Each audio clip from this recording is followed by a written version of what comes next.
안녕하세요. 2025년 9월 16일입니다.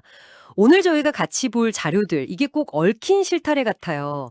경제, 외교, 사회, 문화, 뭐 다 다른 얘기 같은데 조금만 파고들면 서로 다 연결돼 있더라고요.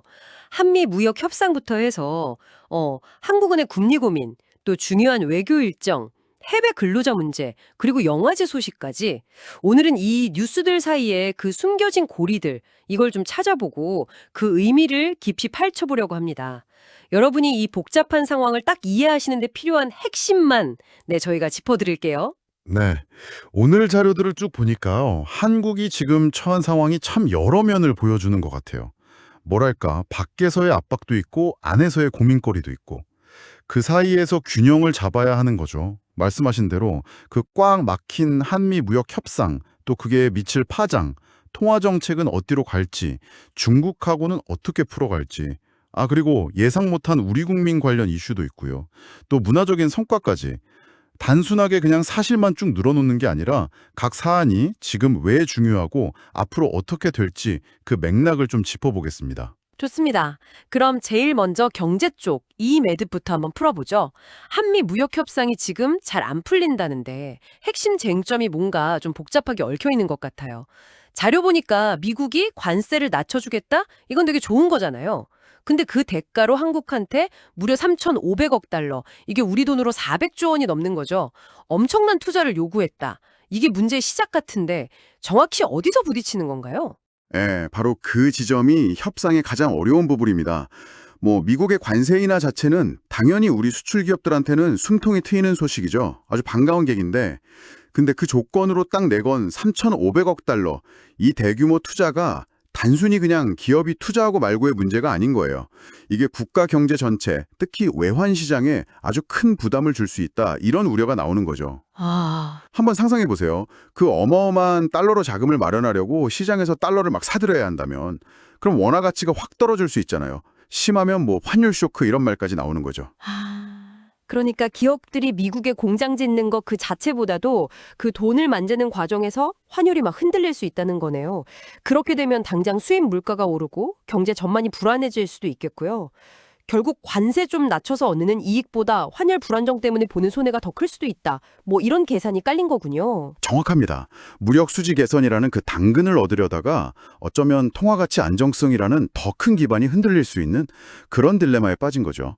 자료를 보면 정부 안에서도 이 문제 때문에 고민이 아직 깊은 것 같아요. 수출 기업 이익도 지켜야 하고 또 거시경제 안정도 놓칠 수 없고 이 양쪽 다 만족시킬 만한 절충점을 찾으려고 물밑에서 엄청나게 조율 중이다, 이런 분석이 있고요. 근데 아직 뚜렷한 해법은 잘 안 보이는 그런 상황입니다. 이야, 정말 어려운 줄타기네요. 근데 이 문제가 여기서 끝나는 게 아니라 한국은행의 통화정책 방향하고도 딱 연결되는 것 같아요.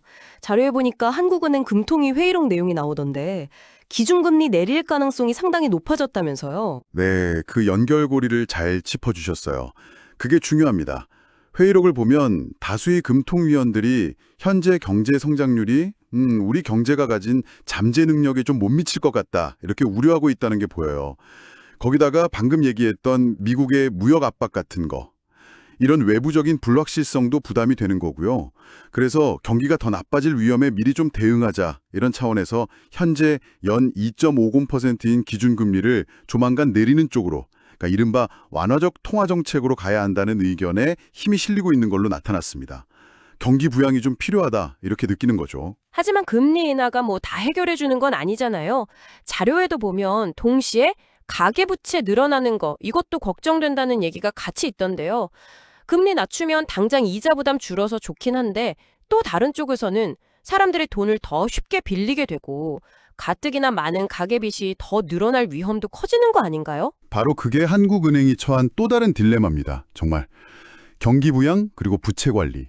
이 두 가지가 서로 부딪히는 목표잖아요. 이 사이에서 정말 외줄타기를 해야 하는 상황인 거예요. 금리를 내리자니 가계부채가 걸리고 그대로 두거나 올리자니 경기가 더 가라앉을까 봐 걱정되고. 여기서 또 흥미로운 점은 이 결정에 단순히 국내 경제 상황만 보는 게 아니라는 거예요. 한미 무역 갈등 같은 국제적인 요인이 직접 영향을 미치고 있다는 사실. 그러니까 국제관계의 흐름이 우리 기준금리 결정에까지 영향을 주는 그런 시대인 거죠. 여러분께서도 앞으로 대출 금리가 어떻게 될까? 경제 전반이 어떻게 흘러갈까 예측하실 때 이런 큰 그림을 같이 보시면 좋겠습니다. 정책 결정자들이 이 서로 다른 압박 속에서 과연 어떤 선택을 할지 그게 관건입니다. 네, 이런 국내 경제의 복잡한 고민들, 이게 결국 국제 관계랑 뗄 수가 없는데, 그럼 시선을 외교 무대로 한번 돌려보죠. 조현 외교부 장관이 중국을 방문한다는 소식이 있네요. 시기적으로나 내용으로 보나 꽤 중요해 보이는데 어떤 얘기들이 오갈 걸로 예상되나요? 네, 9월 17일부터 18일까지 이틀로 짧긴 한데 그 무게감은 상당합니다. 우선 왕이 중국 외교부장하고 회담이 잡혀 있고요. 여기서 양국의 주요 현안들이 아주 폭넓게 다뤄질 겁니다. 그리고 또 하나 중요한 게 계속 얘기가 나오고 있는 시진핑 주석 방한 일정 문제, 이것도 있거든요. 아시다시피 이게 양국 관계가 지금 어떤지, 앞으로 어떻게 될지 가늠해 볼 수 있는 굉장히 상징적인 이벤트가 될 수 있잖아요. 그래서 이번 장관 방문에서 어느 정도 좀 진전이 있을지 주목됩니다. 좀 더 크게 보면 우리 최대 교역 파트너이면서 한반도 문제의 핵심 당사국인 중국, 이 중국과의 관계를 안정적으로 잘 관리하는 건 우리 외교에서 정말 중요한 과제 중 하나죠. 말씀하신 대로 한반도 문제가 빠질 수 없겠죠.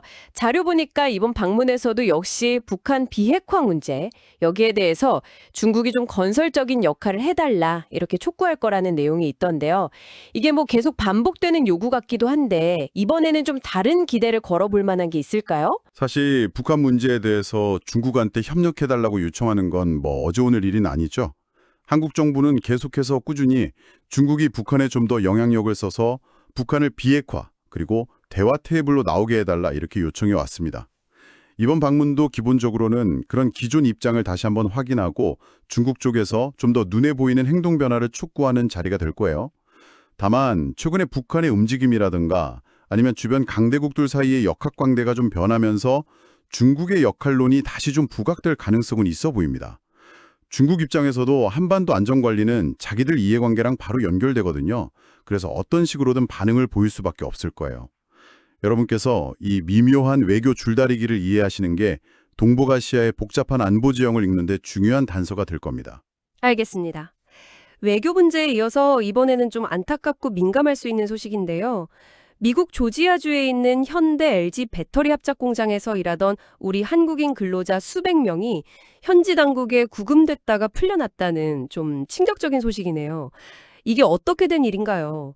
자료만 봐서는 정확히 뭐가 어떻게 된 건지 알기가 좀 어려운데요. 네, 이게 아직 조사가 진행 중인 사항이라서 단정하기는 좀 이릅니다만 제공된 자료에 따르면 대략 이렇습니다. 조지아주 공장에서 일하던 우리 근로자 수백 명이요. 현지 이민 난속 과정에서 체포가 된 거예요. 그래서 약 일주일 정도 구금시설에 있었다고 합니다.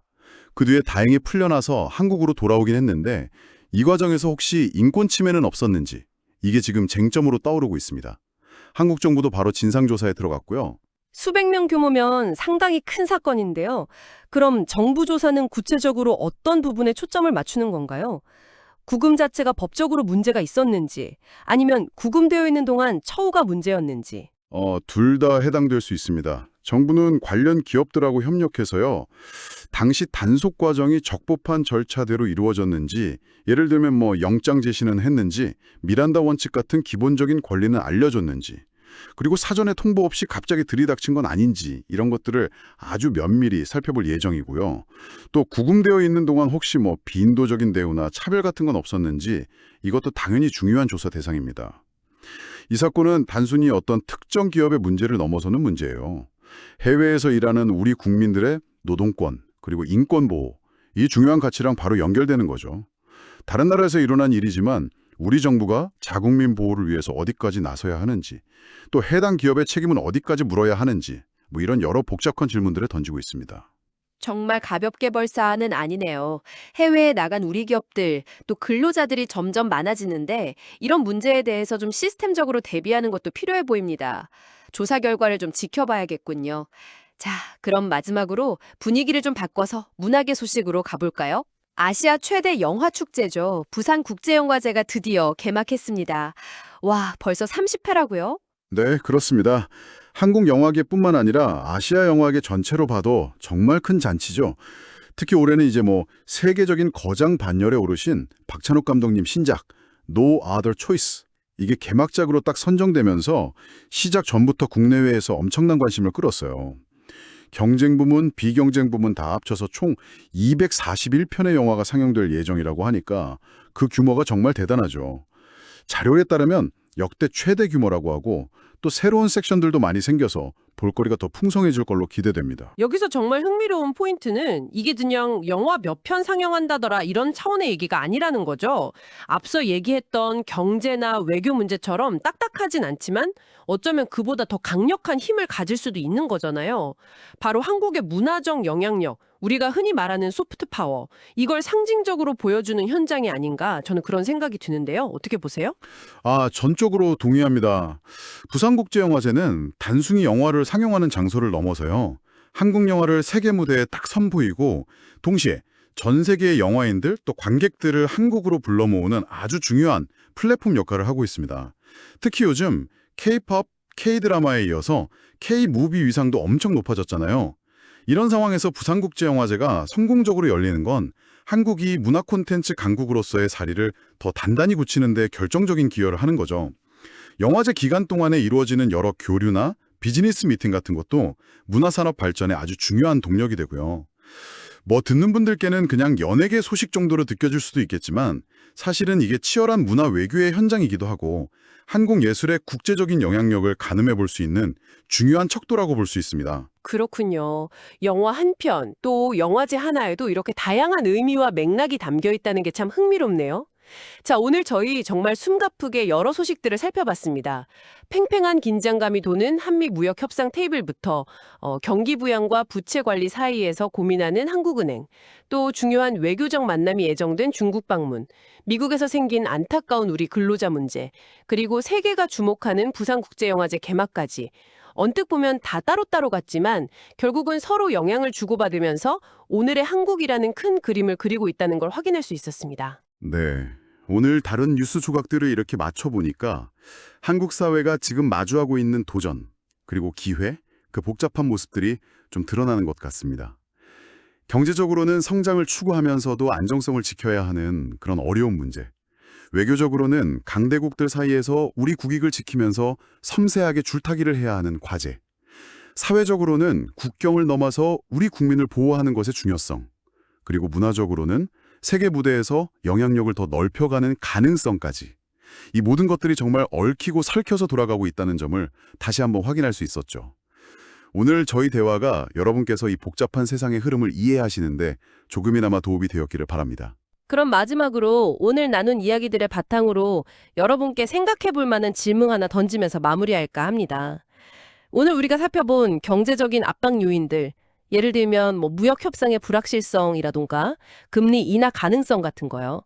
그리고 중국과의 외교적인 소통 노력, 또 미국에서 불거진 우리 근로자 문제에 대한 정부의 대응, 이렇게 각기 다른 영역에서 벌어지고 있는 일들이 앞으로 몇 달 동안 서로 어떻게 작용하면서 한국 사회 내부의 분위기, 그리고 또 국제사회에서 한국의 입지에 종합적으로 어떤 영향을 미치게 될까요? 정답은 없지만 한번 깊이 고민해 볼 만한 질문인 것 같습니다. 오늘 저희와 함께 이 깊이 있는 탐색에 동참해 주셔서 감사합니다.